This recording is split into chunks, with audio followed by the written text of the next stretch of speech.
Hello, everybody, and welcome to the Focus on Greatness podcast. I am your host, Haim Roche, and here on this platform is men helping men redefine greatness through service. And I believe through this conversation on today, we're going to do that. Today, I have a gentleman by the name of Orrin that is going to have a great conversation with me. Now, Orrin comes from a background of social anxiety, low self-esteem, lots of internal resistance, and almost no self-awareness. But I believe that through this conversation today, we're going to find and gain the tools that we need to have self-care and deal with this thing, because I believe that is vitally important for our greatness. So if you're ready, just like I am, let's get ready to dive in. Hey, Orrin, how you doing? And welcome to the podcast.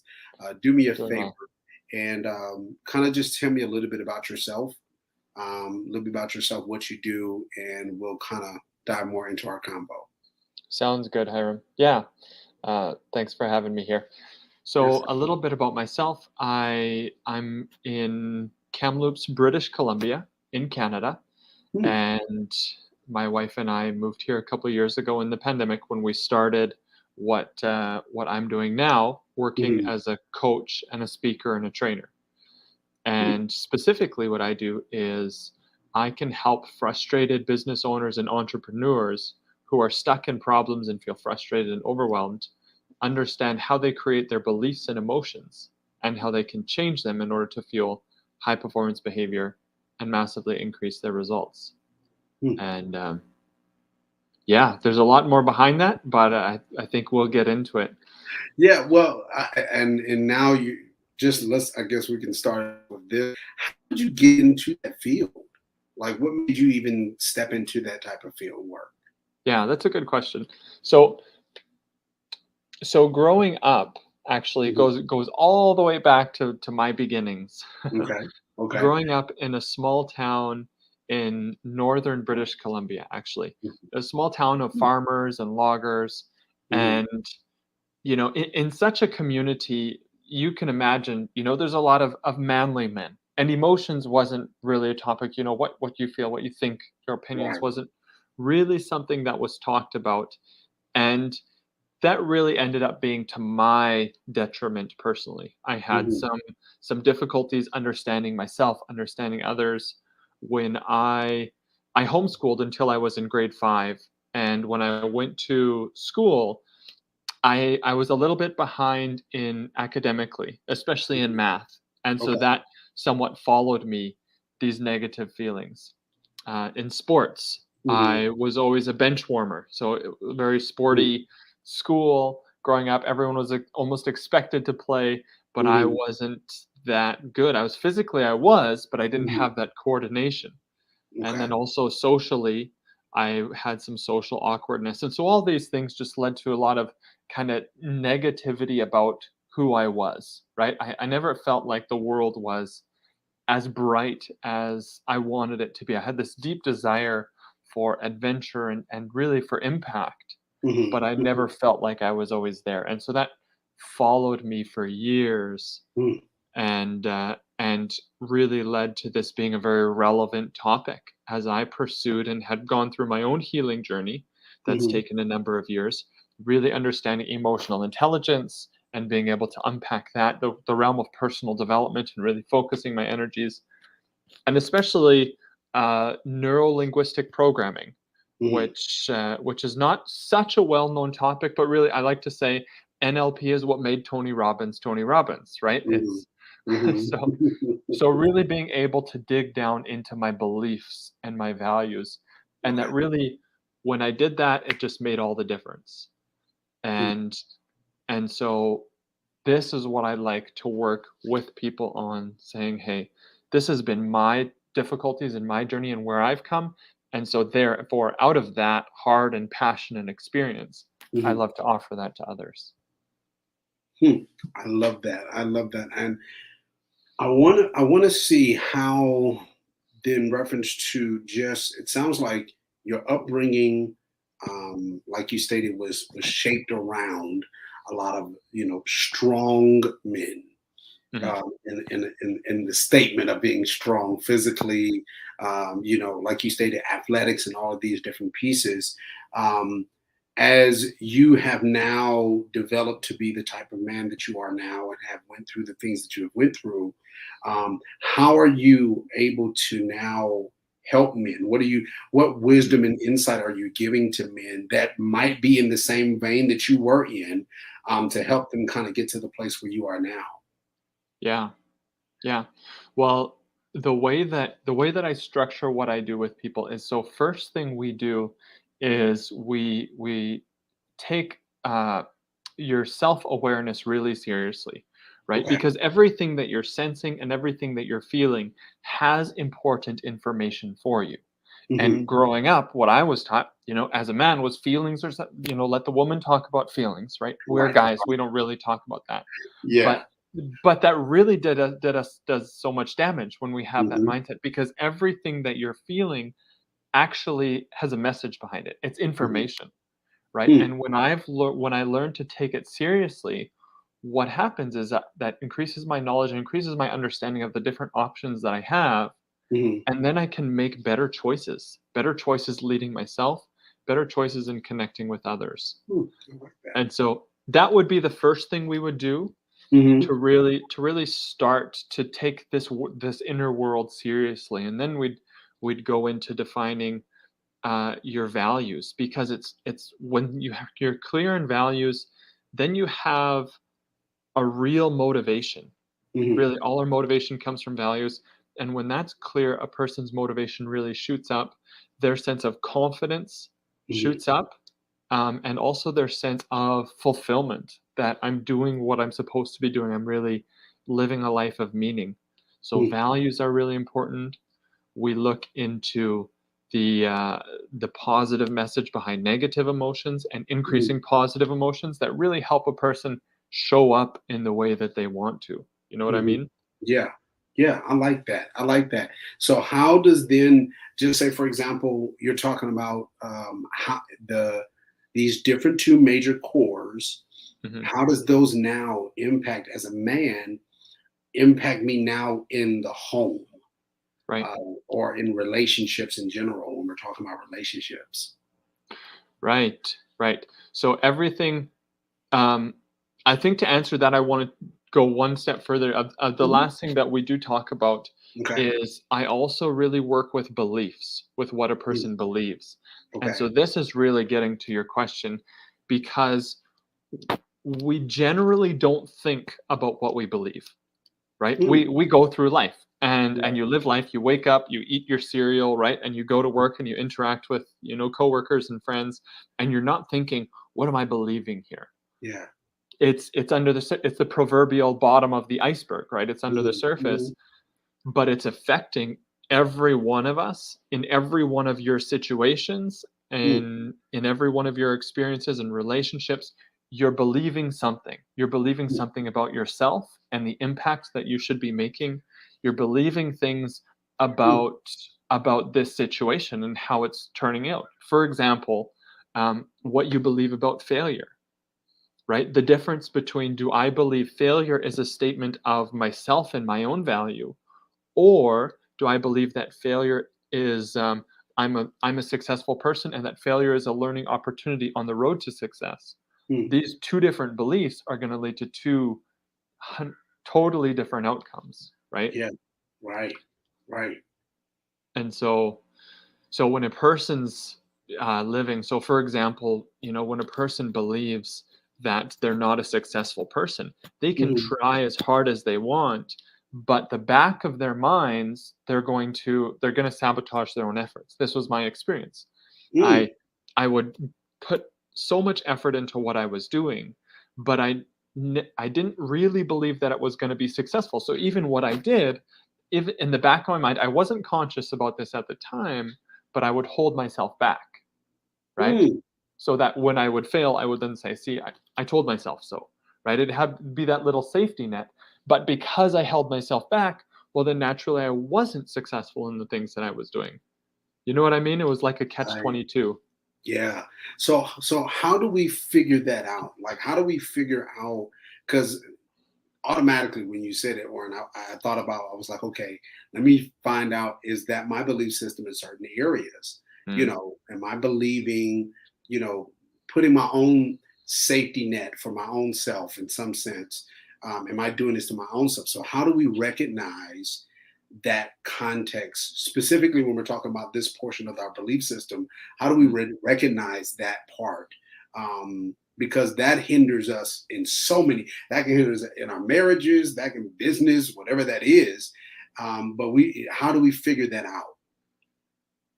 Yeah. How do we figure out um, areas in our lives that are really not serving us? Right. Right. That's the question. Hmm. Hmm. That that I think is where self-awareness is the beginning step, Okay. is just recognizing, because when you're in a situation and you sense that there's Hmm. something wrong, that's likely you're sending a message to yourself. Your subconscious, which subconscious is just a fancy term for that part of you that you're not aware of, Right. right? Okay. And Right. and it's and it's sending a message to you. It says, "Hold on, there's something off here. You feel Mhm. off," Yeah. right? And that's telling you something. And so in an area where you're not performing the way that you feel you should, but you can't really put words to it, Hmm. that's likely one of these things under the surface, Mm. right? Okay. Okay. So after, just say for example, after now I have, like yourself, you said you recognized that you were basically telling yourself internally, you would like, no, we're not going to give everything we got. Like we're just Yeah. we're not, this is not going to be as successful as we want, so we're not going to give 100%. After you realize that that was something that was happening, Yeah. um, what are steps that you started to do to change that belief or change that Right. thought process? Right. Changing beliefs is a big topic. Okay. Um, I would say just the simplest way to do it is, they're very popular these days, is affirmations. Hmm. Affirmations and affirmations can be a really good step, can be really helpful. So Okay. one thing, if I recognize, here's a simple exercise that I often give people, just to try this out. Take a sheet of paper, right? Draw a line down the center so you have two columns. Hmm. And in the first column, write down, what do you think and what do you feel about yourself? Who Hmm. are you? Essentially what you're doing is you're going to write down your self beliefs. What do you believe about yourself? What do you feel about yourself? You know, you can Hmm. do the positive and the negative. And then in the second column, especially taking the ones in the first column that were negative, write an opposing, uh, not an opposing, but write um, a, a belief that can replace the negative belief, right? Write Hmm. something positive that correlates to that, Okay. right? Sometimes what I do is, sometimes there's, Bible verses, Hmm. or other statements or quotes or things that you really like that you can put in there, Okay. or a statement about who you want to be. And Hmm. then what you do is just revisit that often. Revisit that, and then if you can have a turnaround statement, say, I'm not this anymore, or Hmm. I'm becoming, this positive belief. And that's one way where you can start to at least be aware of your negative beliefs and say, and you'll start then asking yourself the question, how can I move towards these positive, how can I see the positive things in me? Yeah.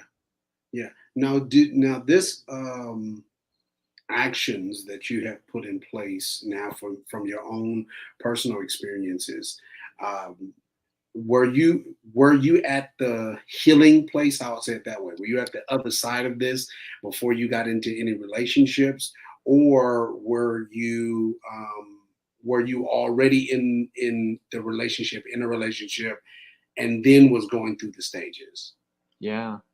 Do you mean a romantic relationship, or do you mean Yes, like like were you friendships were with you other guys? married? Were you married at the time that you were going through these, or were you already done before y'all got married? Yeah, good question. So in our relationship, actually, my wife actually was a big catalyst of this process, Okay. because something that in my single years, I somewhat recognized, but I didn't really Let's see. It was a challenge. I was Mhm. pursuing personal growth at the time, Okay. but when you get married with someone, right, and two people come together, Mhm. you get to know each other at a closer level than anyone has known you before. Right. And Mhm. so there was one time my wife and I, we were we had a weekend, and there Mhm. was some friends who had a nice house and they were going away for the weekend. They said, "Hey guys, just come enjoy our house for the weekend." Right? And there was Mhm. like a little mini getaway for us. Okay. And so there we were, and it was on a farm that, nice, land. and Mhm. and so my wife and I, we were talking in the evening, and I forget what the topic was, but there was a point in our conversation where she stopped and she turned to me and she said, "Oren, look, if I want to know just facts and information, I can look on Google." She said, "But Mm. I want to know who you are. I want to know your opinions. I want to know your feelings." And that, man, that stopped me in my tracks, because Wow. I had, up to that point, I guess I realized, I said, "Wow, all of my relationships, I share what I think and I Mhm. share what I understand, but I Mm. don't really share what I feel." And it's because I don't really know what I feel. And so at Mm. that moment, I realized I need to figure this out. I don't know what it's going to take, but I need to really start understanding this. And actually, it was like the week after, where she was in a Salvation Army and she picked up a book, Mhm. Emotional Intelligence by Daniel Goleman.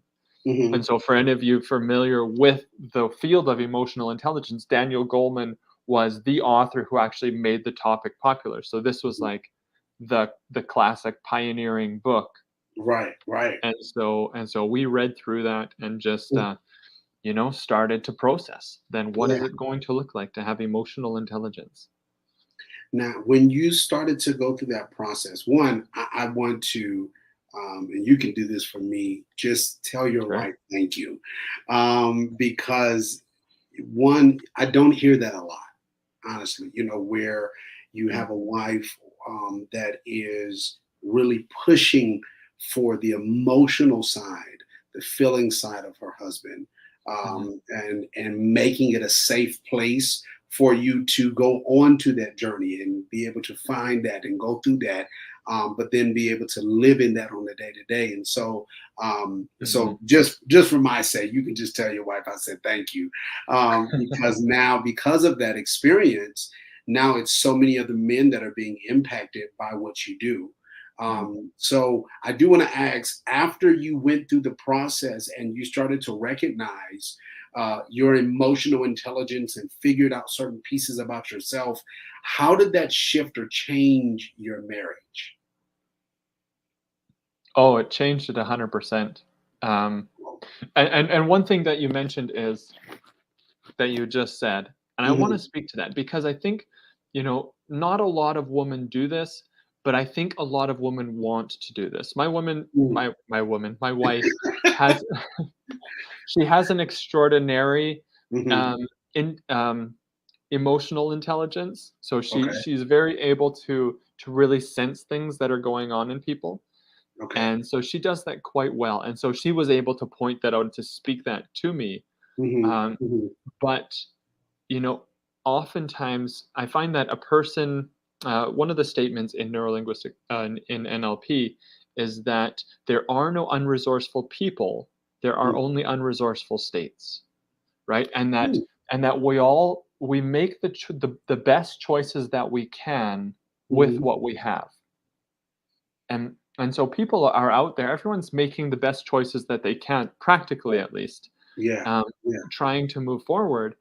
But what happens is we often then get stuck because we're not really accessing those reasons. So with what you know at the time you're moving forward. So I think women want to have those connections. Mhm. 100% they do, all over the place. But they Right. might not be necessarily aware of that, or they might not know how to make that happen, Yeah. right? And so Yeah. this is the state of the world that we're in, is it's just a struggle to find that authenticity, to find that vulnerability, Yeah. to be those Mm. real people. And as men as well, as this is, as a lot of your audience as men, Hiram, Right. like, especially as men, sometimes talking about feelings and emotions can feel unmanly. Right.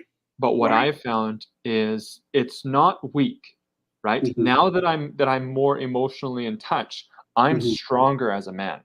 Okay. I'm more resilient as a man. I'm more assertive. Mm. I'm more decisive. I'm a more manly man because I've got in touch with my emotions. Wow. Wow. Now let me Yeah. ask this, because now you're gonna make me now you're gonna make me dig on. I gotta dig and ask this question. Before, were you a person that might not have been, let's say, as aggressive or as bold in certain areas? Mhm. Were you that person before you tapped into your emotional intelligence? I definitely had areas of boldness, and I had Mhm. areas of still, shyness, right? Okay. Okay. Um, but what would happen is I would show up to these situations even when, when there was some strength that was Hmm. required. Hmm. I would approach those in a bit of an unresourceful state, right? Okay. So maybe I'd be strong, um, but I was still not being self-aware. There still was a lack to it, right? And so Gotcha. now for example, aggression, right? Or Hmm. assertive. Actually, this has been something that I've been working on even in the last 2 weeks. Hmm. My assertiveness. And what happened is when I the way that I perceived assertive was strong, right? Someone who just speaks what they think. Hmm. And that's not necessarily untrue, right? And I Hmm. would do that sometimes, right? And then, once in a while you make a few enemies, Right. right? Right. But I've also then filled that out in the past couple weeks as I've, gone through, coaching myself. I realized, Mhm. hey, I can be assertive and at the same time be compassionate and be Mm. caring. And so I can still say I can still say, speak boldly, but Mhm. I can do it in a gentle way. Okay. Okay. I Does like that that. make sense? Yeah, it does. Yeah. It does. It does. Because it's almost like you're saying what needs to be said, but you're saying it in a way that doesn't feel like it's hurtful, Yeah.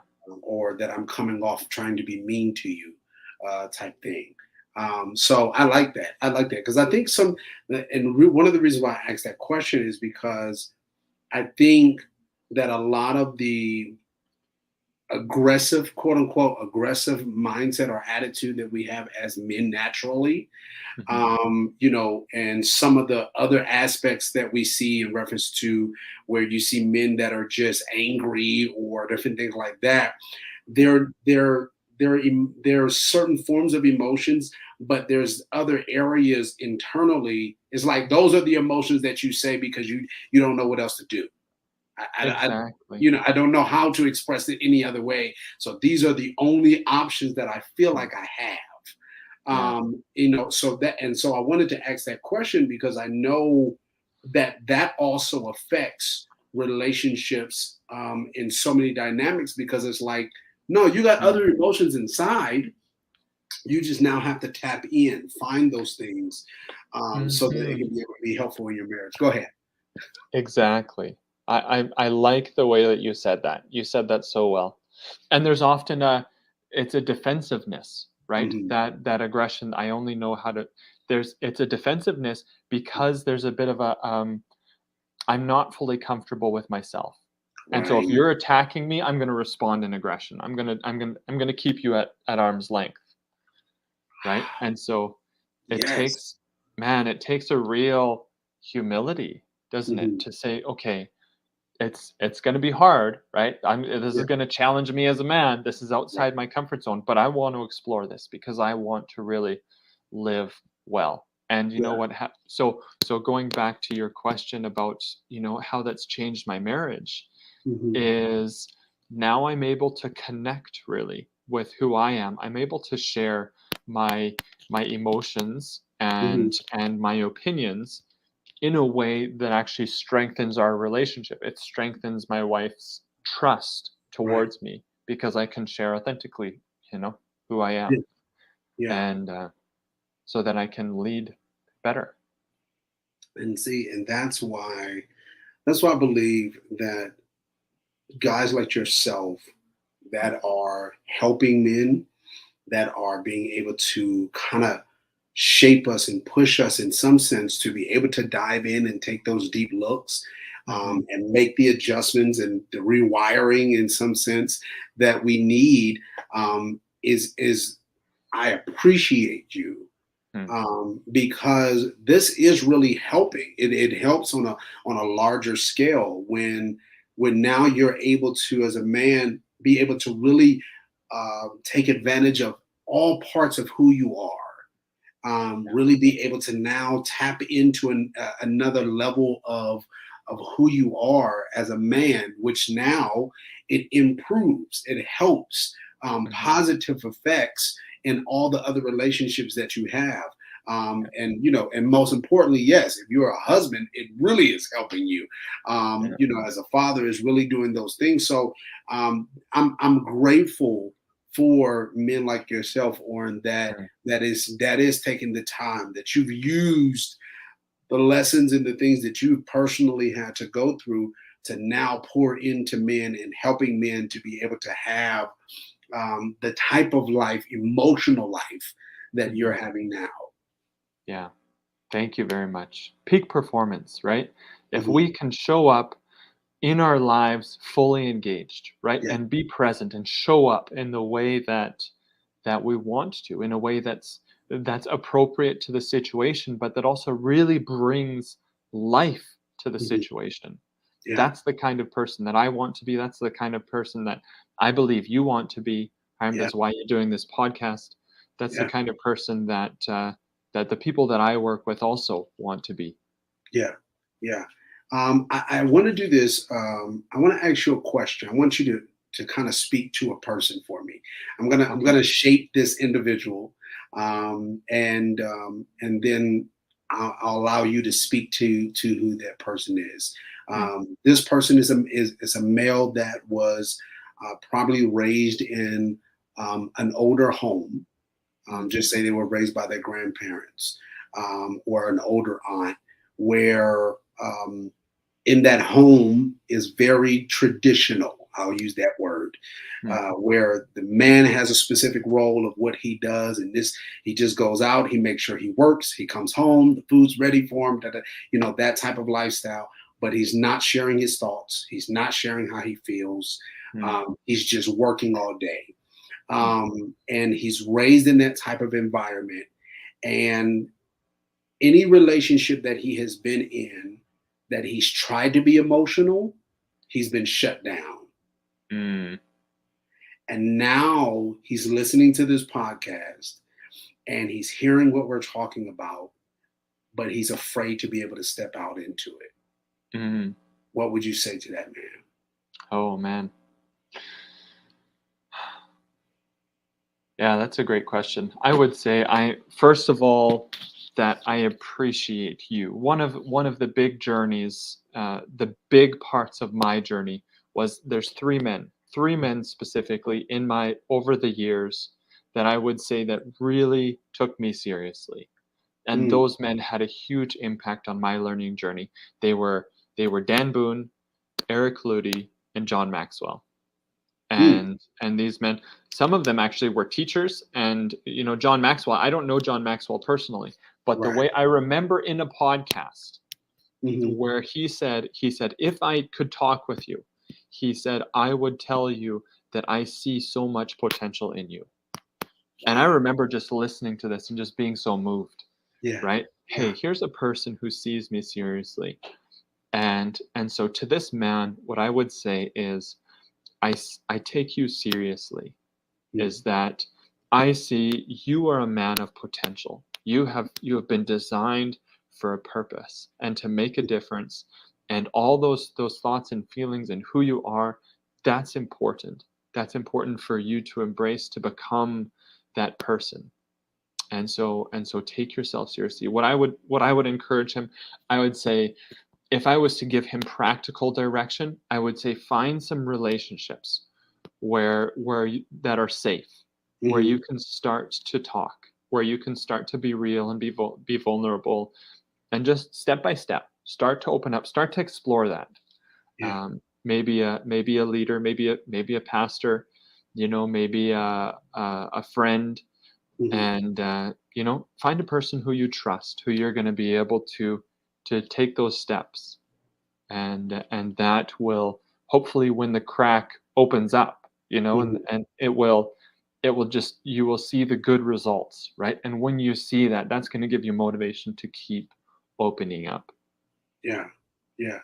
Yeah. I'm grateful for that statement because I do think, like you stated in the introduction of that answer, is that sometimes we don't feel like somebody sees us.